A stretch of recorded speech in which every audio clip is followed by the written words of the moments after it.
I thought back to our last conversation. She had seemed ill, distant, but an affair. It didn't make sense.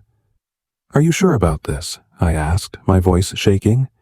"Is this some kind of misunderstanding?" "I wish it were," Mr. Kenneth replied. "I don't want to be the bearer of bad news, but it's true. I'm just trying to give you a heads up before the situation gets worse than this. The man's wife is not happy, and she's making it very clear that she wants to cause trouble." I had been thousands of miles away, busy with work, not knowing what was really happening in my own home. And now, the truth was slowly unraveling, but it was like I couldn't understand it. "I spoke to her this morning," I said, feeling almost sick with confusion. "She said she was sick. She didn't mention any of this." "Maybe she didn't want to tell you," Mr. Kenneth replied softly. "But I think you should call her and try to get the full story. The situation might get worse." I barely said goodbye before ending the call.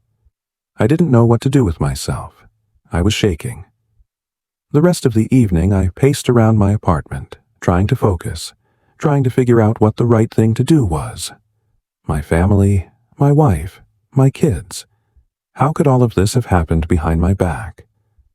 I finally picked up the phone and dialed my wife's number, hoping beyond hope that there was some misunderstanding, that she'd explain everything and it would all make sense.